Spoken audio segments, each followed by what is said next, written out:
can you construct an increasing function that is discontinuous at every rational number but continuous at every irrational number? In other words, if we visualize a graph of the function, it's something that has to increase, so it has to have a jump discontinuity at every rational number. But how is this possible? Because this kind of function has a jump discontinuity at discrete steps, but rational numbers are dense. They're literally like scattered on the number line everywhere. So how do you jump every single rational number? We're going to find out in this video, and it's a beautiful construction. So in math, typically the approach is just to start off step by step. And here there's actually a pun intended. I'm going to start off by constructing a function that is discontinuous at a fixed rational number. So if we fix a rational number q, imagine on the number line q is somewhere here. How do we construct our function? So q is a real number, or let's say q is a rational number. How do we construct our function that has a discontinuity at q? Well, imagine a step function. It kind of goes up to q, then it jumps to something like 1, okay? So something like this. Let's call this function fq, okay? So fq of x is going to be defined as follows, and the idea is we're going to do it so simply and elegantly, just step by step, okay? So fq of x is going to equal to 1 if x is at least q, and 0 if x is less than q. Okay, so this is a step function. It is discontinuous precisely at q. But how do we take care of all the rational numbers? Again, let's go step by step. Let's go for 2 rational numbers now.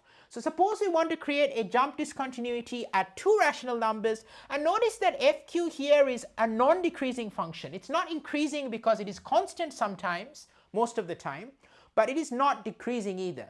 So now let's find out a function that has 2 jump discontinuities, fq plus fq prime. So if I fix 2 rational numbers, q and q prime, and I take the sum of these 2 functions, okay, so we have q and q prime, so we draw the number line, so here we have q, here we have q prime.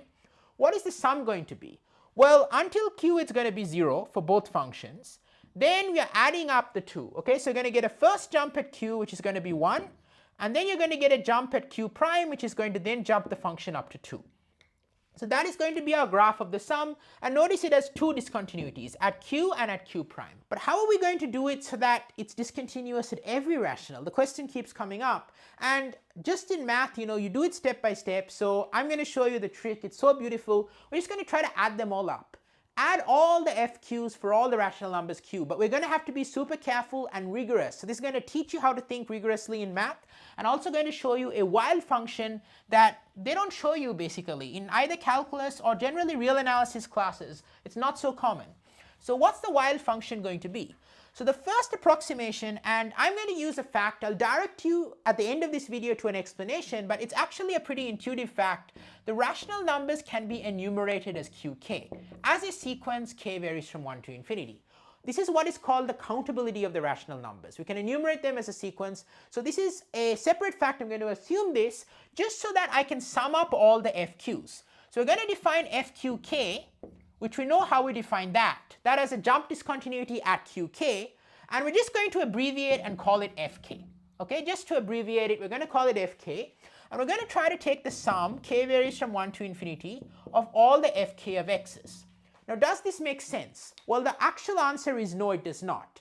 Because the problem is that if you imagine the number line, right, and you imagine an x, you fix an x, fk of x for all the rational numbers less than x, fk of x is going to be 1. Because if you have a rational number less than x, whatever it is, let's say qk, then basically your function is going to jump at qk. So fqk of x or fk of x is going to equal to 1. And if you're adding up infinitely many of them, because they're going to be infinitely many rational numbers less than x, you're going to get infinity for every x. So this is just infinity. So it's not even a function, let alone having a discontinuity at every rational and whatever we want it to have.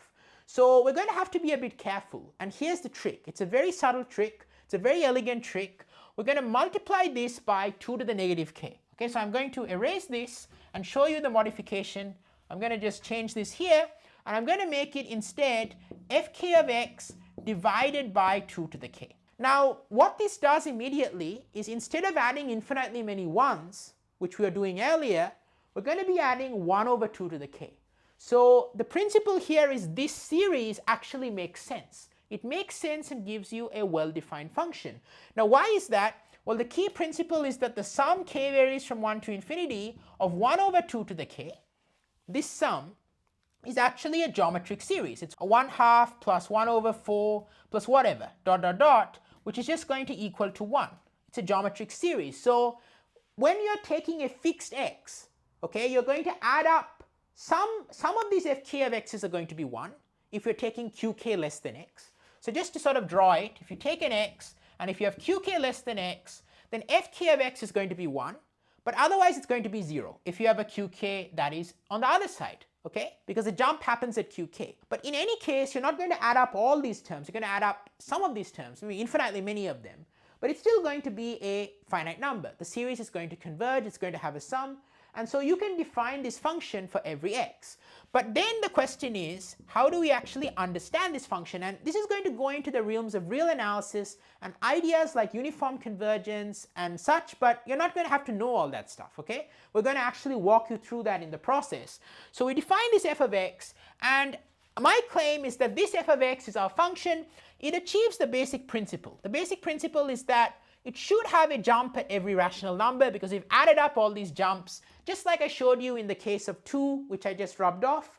So how are we going to now ensure that or prove that this is really the function we want, that is discontinuous at every rational and continuous at every irrational and increasing? So first let's handle the increasing, because the increasing part is pretty much the easiest part. That's going to give us some idea of the function. So imagine x and y on the number line.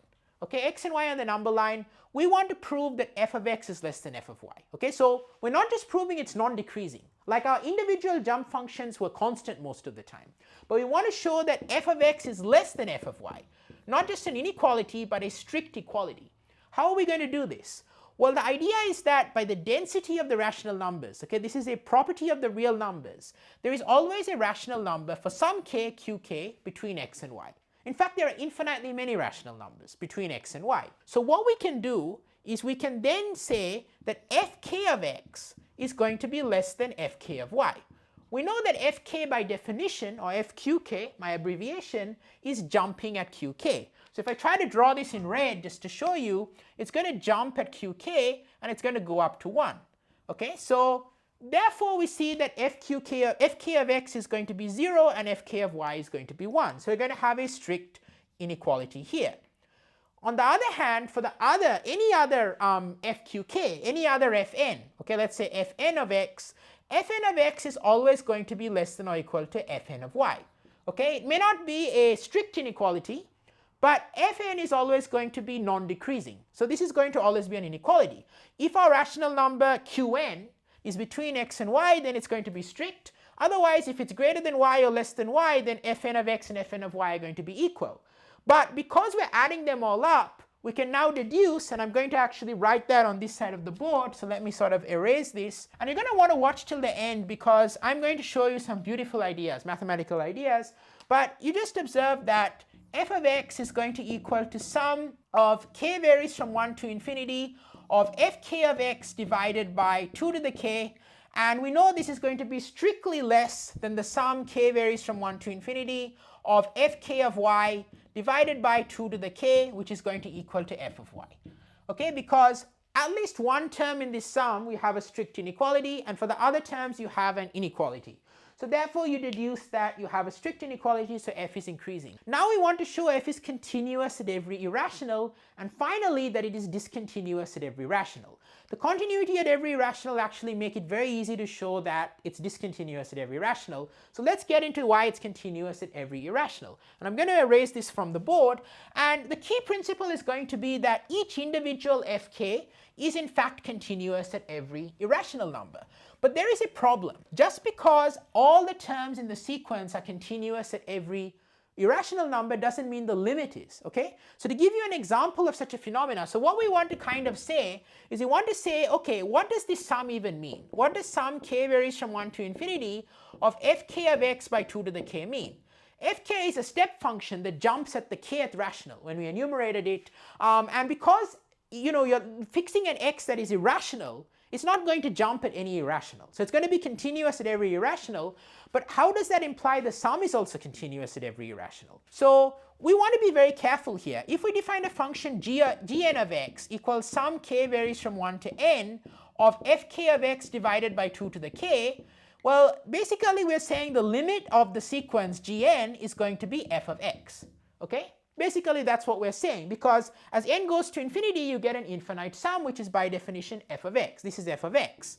Now, it's not true that the limit of continuous functions is continuous. A very classical example that is worth knowing, just to show you how deceptive this can be, is the following example. So the example is that I can define the function x to the n on the interval 0, 1. Okay? And as n goes to infinity, what happens to this function? Well, if you have an x that is less than 1, 0 less than or equal to x less than 1, and this is a strict inequality, then x to the n is going to approach 0. You can imagine like 2/3 to the n. You know, as n gets larger, it's going to become 0 eventually. Okay, it's never going to hit 0, but it's going to approach 0. But on the other hand, for x equals to 1, so this is going to go to 0. X to the n is going to go to 0. But as n goes to infinity, if x equals to 1, then x to the n is just 1 to the n, which is just going to approach 1. So even though each x to the n is a continuous function, like a kind of a parabola, it is unfortunately the case that their limit, it kind of becomes kind of flattened down, except this 1 doesn't flatten down. So it actually becomes the step function itself, and the step function is going to have a jump at 1. So it's going to have this, and it's going to be at 1, it's going to equal to just 1. And that's not continuous at 1. So even though each fn, each x to the n was continuous at x equals 1, the limit was not continuous. Okay, so we have to be super careful. So we have to somehow show why is the limit of the gn's, which is that infinite sum, why is that continuous even though each one individually is continuous? And that relies on the idea of uniform convergence. Okay, and I'll explain this principle very specifically to this example. Okay, even though some of you may know this as uniform convergence, I'm just going to explain to you very specifically. So the trick is going to be the following, that we want to understand. So let's imagine an irrational number a. Okay, so let a be an irrational number. We want to explain why f is continuous at a. Okay, so this is going to be a super beautiful trick. So we look at f of x minus f of a. Okay, so imagine, you know, this is what we want to estimate. We want to show this is small. As x approaches a, this becomes 0, basically. Okay, that's what continuity at a means. So limit as x approaches a of this is equal to 0. So how do we approximate this? Well, basically, what is f of x basically? Okay, f of x is the limit of the gn's, okay, these partial sums of this series.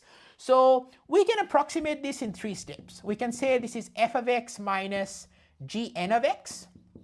Okay, so we know that gn of x approaches f of x. Okay, so this we can make small. Okay, that's step 1. Then we're going to get gn of x minus gn of a. Okay, so that's the next step. And this is not going to be an equality, it's going to be an inequality. It's a triangle inequality, because the terms in all these absolute values are going to add up to this one. Once I get to the last term, which is going to be the absolute value of gn of a minus f of a. Okay, so that's going to be the last term.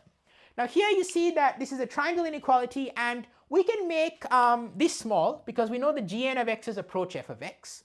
We can make this small because we know the gn of a's approach f of a. Okay, by definition, gn is the nth partial sum, f of a is the whole sum. And finally, we know that the gn of x minus gn of a, well, gn is going to be continuous at a, right? Because a is irrational, and gn is a sum of functions that have only, it's a finite number. Okay, so finite numbers, everything's fine with finite series. They only have jump discontinuities at rational numbers. So if you have an irrational number a, it's going to be, the sum is going to be continuous at a.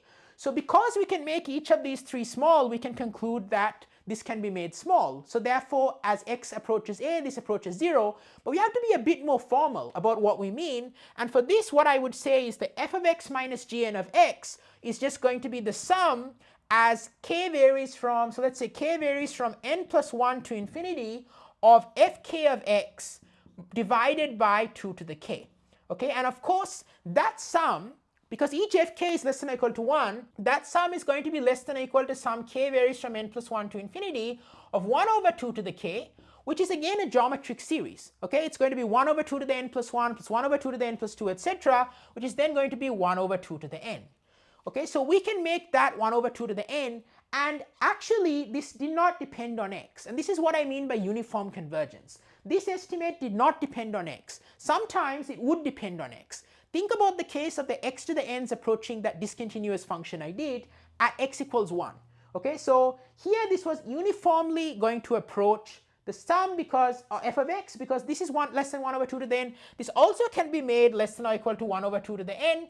And finally, this quantity here, gn of x minus gn of a, is going to be, if you pick a is rational, right? If you pick a is an irrational number, we know that gn of x is a sum of finitely many functions that have jump discontinuities at finitely many rationals, okay? So the sum is a jump discontinuity at finitely many rationals. There's going to be a closest one to a. Okay, whatever that closest one is, you can choose an interval around a that's sufficiently small so that then within that interval, if x is in that interval, your function gn is constant. So in fact, you can make this to be 0 because it's only going to have jump discontinuities at all those finite number of rationals, and there's a closest one, and you avoided that closest one by taking a small interval around a, so therefore this is going to be equal to 0. And so you can see that if I want to do an epsilon proof, epsilon-delta proof, if you're used to that, if I want to make this less than epsilon, I just need to choose n sufficiently large so that 1 over 2 to the n plus 1 over 2 to the n, which is 1 over 2 to the n minus 1, is less than epsilon. And then I need to make x close to a within delta of a, where delta is so that if x is within delta of a, x avoids that finite number of rationals that go from 1 to n, okay? So that's the formal argument, but you see the intuition here. And now that we have established this, we know that we can show that f is continuous at every irrational number. And we are one step away now. We have to show why is f discontinuous at every rational. There are two ways of doing this. You can explain this the long way and the short way. I'm going to show you something so elegant for how to understand this. So let's just dive into that and see it. And if you're loving this proof, please don't forget to like and subscribe. It makes a huge difference. This is math that doesn't necessarily reach a lot of people, but liking and subscribing really encourage me to create more content like this, which you're loving, and I'm so grateful for that. And also please consider supporting my channel on Patreon if you're really enjoying my content. Have a look, links in the description. Thanks so much to Alex and Nathan for their support on Patreon. It makes a huge world of difference. I'm so grateful. And I'm so grateful to everyone who's watching my channel, liking my videos, subscribed. Thank you so much. It's a big thank you as you're watching, and I hope you're loving this content. So let's now conclude by showing that g is going to be, our function f is going to be discontinuous at every rational number. So here's the idea. So fix a rational number q, okay? Q is going to be somewhere in our sequence, okay? Let's say it's qn. Okay, it doesn't matter. Let's say it's qm, okay? Just to make sure we're not repeating, let's say it's qm. Some rational number in our sequence, okay? Now, we want to show that f of x, which we define to be the sum k varies from 1 to infinity of fk of x divided by 2 to the k, is discontinuous at qm. Now here's the thing. If I take the sum k varies from 1 to infinity, but k not equal to m of fk of x by 2 to the k, then that is going to be continuous at qm, right? Because the only function out of all the fk's that was discontinuous at qm was the one that jumped at qm, which was fm of x.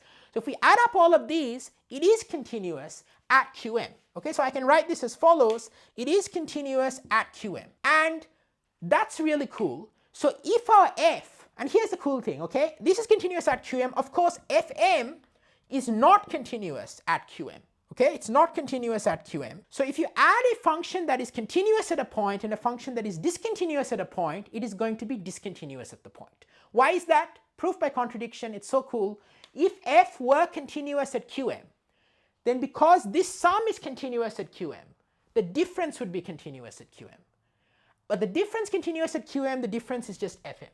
F is the whole sum. This is everything except the mth term. So the difference is fm, which is discontinuous at qm. That's a contradiction. So the last thing to mention is, why is this continuous at qm? That's actually the same idea we used there. Okay? Even though A is not irrational, it's the same principle. We're essentially appealing to the fact this uniformly converges. And we can do the same estimates. I encourage you to do that. I want to teach you math, not just show you math.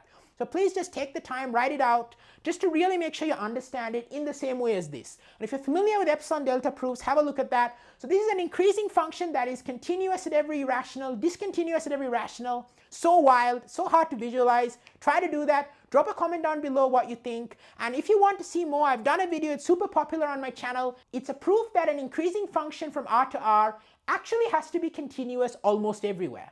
This is as good as we can do. We can't make it discontinuous at all numbers. We can't make it jump at all numbers. We can make it jump at all rationals, but not at all numbers. So check out my video. It's going to pop up on the screen here, and it's super fun and exciting. It's a very popular video on my channel. And if you want to see more fun math content, check out my channel for lots more. Drop a comment down below. I wish you all the best, and I'm super excited to see you in the next video.